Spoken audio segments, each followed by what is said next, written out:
జగదీప్ ధన్కర్ పై ప్రతిపక్షాలు అవిశ్వాస తీర్మానాన్ని ప్రవేశపెట్టాయి. ఎగువ సభలో చైర్మన్ వ్యవహరిస్తున్న తీరు ఏకపక్షంగా ఉంటోందని ఎంపీలు ఆరోపిస్తున్న విషయం తెలిసిందే. రాజ్యసభ నుంచి తాము తరచూ వాకౌట్ చేయాల్సిన పరిస్థితికి చైర్మన్ ధన్కర్ వైఖరే కారణమని విపక్ష ఎంపీలు ఆరోపిస్తున్నారు. ఈ నేపథ్యంలో మంగళవారం ఉదయం చైర్మన్పై అవిశ్వాస తీర్మానం ప్రవేశపెట్టారు. ఈ తీర్మానంపై ఇండియా కూటమి పార్టీలైన Trinamool, Aam Aadmi party, Samajwadi party, DMK, RJD తదితర పార్టీలకు చెందిన 50 మందికి పైగా ఎంపీలు సంతకాలు చేశారు. ఎంపీలు సంతకాలు చేసిన ఈ నోటీసులను రాజ్యసభ సెక్రటేరియట్కు సమర్పించారు. చైర్మన్కు వ్యతిరేకంగా ప్రతిపక్షాలు అవిశ్వాస తీర్మానాన్ని ప్రవేశపెట్టడం భారత పార్లమెంటరీ చరిత్రలోనే ఇది మొదటిసారి. తాను ఆస్తి కోసమో డబ్బు కోసమో పోరాటం చేయడం లేదని సినీ నటుడు మంచు మనోజ్ అన్నారు. తనను తొక్కేయడానికి భార్య పిల్లల అంశాన్ని తీసుకొస్తున్నారని ఆరోపించారు. కుటుంబం వివాదం నేపథ్యంలో జల్పల్లిలో మనోజ్ మీడియాతో మాట్లాడారు. నేను చేసేది ఆత్మగౌరవ పోరాటం. ఇది నా భార్య పిల్లల రక్షణకు సంబంధించిన విషయం. నన్ను అనగదొక్కేందుకు నా భార్యను బెదిరింపులకు గురి చేయడం, నా 7 నెలల పాపను దీనిలోకి లాగడం, నా పిల్లలు ఇంట్లో ఉండగానే ఇలా ప్రవర్తించడం సరికాదు. పోలీసుల వద్దకు వెళ్ళి రక్షణ కోరాను. నాకు అన్ని విధాల రక్షణ కల్పిస్తామని వారు నా మనుషులను బెదరగొట్టి వేరే వాళ్ళని లోపలికి పంపించారు.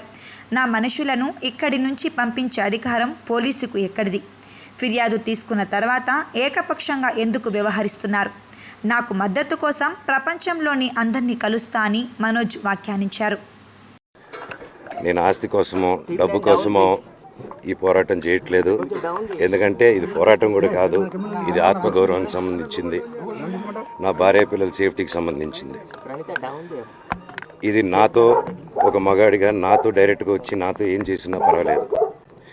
నా భార్య పేరు ఇంక్లూడ్ చేయడం, నన్ను తొక్కేదానికి, నా 7 నెలల పాపని ఇంక్లూడ్ చేయడం, నా బిడ్డల ఇంట్లో ఉండగానే అలా బిహేవ్ చేయడం కరెక్ట్ కాదు. ఈరోజు పోలీస్ దగ్గరికి నేను వెళ్ళి ప్రొటెక్షన్ అడిగాను. నేను మొన్న వచ్చి అడిగినప్పుడు మీకు అన్ని ఎవిడెన్స్లు ఇస్తాను. ఎస్ఐ గారు ఇక్కడి నుంచి వచ్చి నేను ఇస్తాను సార్ ప్రొటెక్షన్ చూపించాను. బౌన్సర్లు అందరూ అక్కడికి దాక్కున్నారని చూపించాను. అది కొంచెం చూసి ఓకే సార్ మీరు ధైర్యంగా ఉండండి, మేము ఎక్కడికి వెళ్ళట్లేదని చెప్పి మాట్లాడి పారిపోయారు. ఇప్పుడు కానిస్టేబుల్స్ వచ్చి అందరినీ నా మనుషులందరినీ భయపించి ఇప్పుడు వాళ్ళ పేర్లు తీసుకొని బెదరగొట్టి మా మనుషుల్ని పంపించేసి వేరే బాడీ గార్డ్ లోపల పంపించున్నారు సార్. జరగదు కాదు సార్. ఫస్ట్ డిపార్ట్మెంట్ ఎందుకు వన్ సైడ్ తీసుకుంటున్నారు? కంప్లైంట్ తీసుకున్న తర్వాత వాళ్ళకి ఏ అధికారం ఉంది? నా ప్రొటెక్ట్ చేసే మనుషుల్ని పంపించేదానికి అధికారం ఏముంది?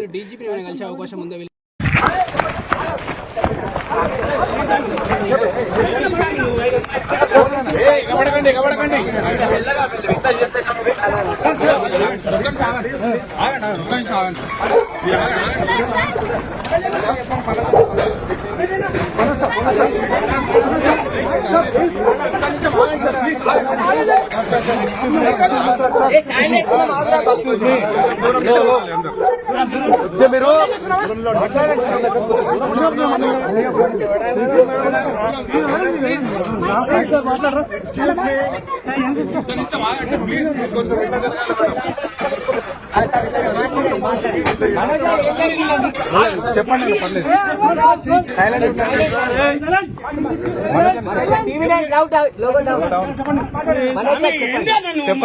లేదు పర్లేదు చెప్పండి. ప్లీజ్ కొంచెం సైలెంట్. నేను ఆస్తి కోసమో డబ్బు కోసమో ఈ పోరాటం చేయట్లేదు.